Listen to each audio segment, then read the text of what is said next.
first 10 years of my life, we lived in a rural area of Pittsburgh, Pennsylvania. The area has a history of territorial conflicts between Native Americans and American settlers. Our house sat on one of the main roads in the township. There was a neighborhood behind our house, and the front of the house faced deep woods and farmland across the road. There was another newer residential spread a block down, and both of the surrounding neighborhoods to our home had battle-themed names. A good friend stayed over one weekend and said that she woke up in the middle of the night because it was storming. When she looked out the window, she said there was a guy wearing a uniform standing in the rain at the end of our driveway looking at the house. She was genuinely disturbed by the incident. When I was a little girl, one of the things I enjoyed doing was jumping from the third step of our split-entry home to the basement floor. I would then climb up the railing like I was scaling a majestic mountain, and I'd repeat the process over and over again. Now you must understand, it was not the fourth step, definitely not the fifth step, nor the first or second. It was specifically the third step, and it was magical, literally magic, as if gravity did not exist when I would jump off of it. Each time I did, instead of landing directly at the bottom, I would instead lightly float down with a nice soft landing.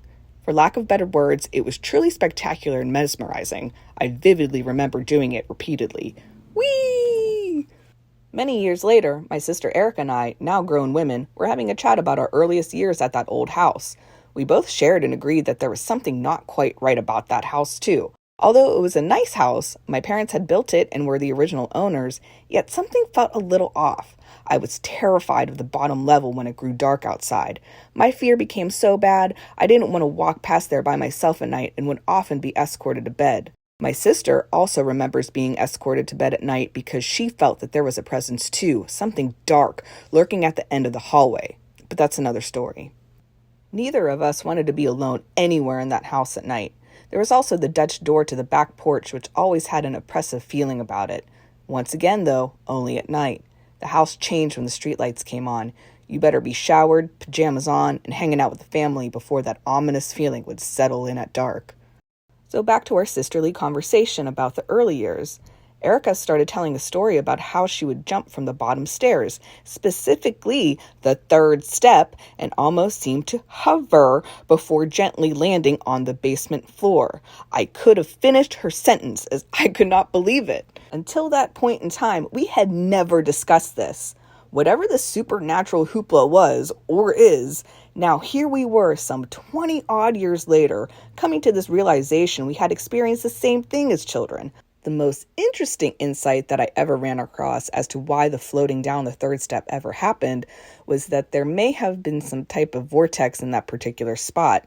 As kids, just happened to find it just by being silly, playing around in a house that was built on some type of old battleground or burial site. Almost 20 years later, after we moved from that first house, I still have very vivid dreams about it and the land that it was built upon and that surrounded it. I have very fond memories of playing outside in the garden, swimming and running all around, playing and having adventures.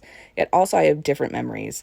This memory of the third step in particular, and how I would come to find out that my sister had the very same experience too. It's something strangely amazing, a childhood occurrence that we never talked about until more than a couple decades later.